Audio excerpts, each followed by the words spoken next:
भोला एक गरीब किसान था जो हमेशा अपनी गरीबी से बहुत परेशान रहता था।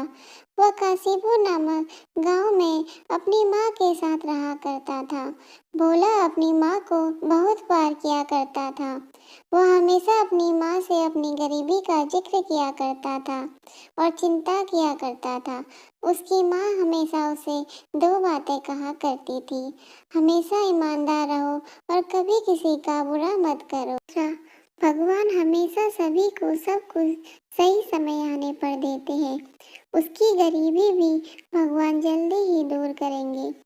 भोला बहुत ही सीधा था और हमेशा उसके दोस्त उसकी मजाक बनाया करते थे। एक दिन उसने एक सपना देखा। उसके घर पे अचानक सोने के सिक्कों की बारिश होने लगी।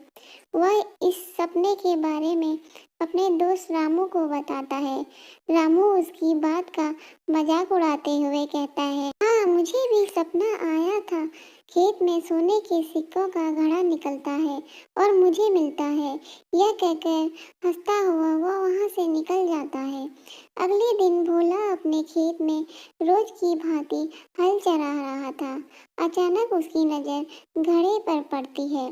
जैसे ही घड़े को खोलकर देखता है, उसकी आंखें फटी की फटी रह जाती है। जी हाँ, उसमें सोने के सिक्के थे। वह बेचारा बड़ा दुखी हो जाता है। उसे लगता है यह सपना तो मेरे मित्र राजू का था। यह सपना उसे देखना चाहिए था और यह सपना मुझे आ गया। वह जाके राजू को कहता है, रामू तुम्हारा सपना पूरा हो गया। जाओ जाके मेरे खेत से अपने सोने के सिक्कों का बड़ा घड़ा ले लो। यह कहकर वह अपने घर की ओर चल पड़ता है और अपने सपने के पूरे होने का इंतजार करता है। उसे लगता है कि शायद अब सोने की बारिश भी होगी। उसकी यह बात सुनकर उसकी माँ बहुत परेशान हो जाती है और कहती है, भोला तू सचमुच बोला है। क्या सोने की बारिश भी कहीं होती है क्या? जा जाकर चुपचाप से सो जा। उधर रामू सोचता है, क्या यह मुझे बेवकूफ बना रहा था? यह खुद इतना बेवकूफ है। भला कोई ऐसा करता है क्या? मगर चलो चल के देख लेता हूँ।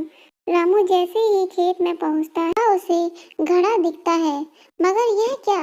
उसके ऊपर 5-6 सांप दिखते हैं, जिसे देखकर वह घबरा जाता है। उसे लगता है इस घड़े में कोई सिक्के नहीं थे। भोला ने उसे नुकसान पहुंचाने के लिए खुद घड़ा यहाँ पे रखा होगा। रामू सोचता है, आज रात को भोला के घर पे जाकर उसकी छत पे जाकर इस घड़े को उल्टा करके फेंकूंगा।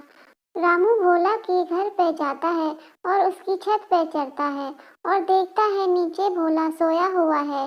रामू घड़े का ढक्कन हटाता है और घड़ा पूरा भोला के ऊपर उल्टा कर देता है।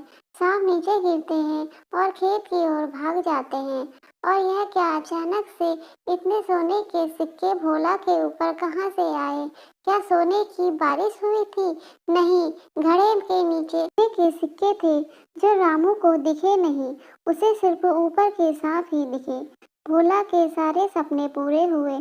सोने की बारिश हुई। उसे सब्र का फल मिल गया। भोला को उसकी ईमानदारी का फल मिला। रामू को बुरे व्यवहार का दंड मिला। वह दुखी था कि हाथ में आया धन वह गवा चुका था।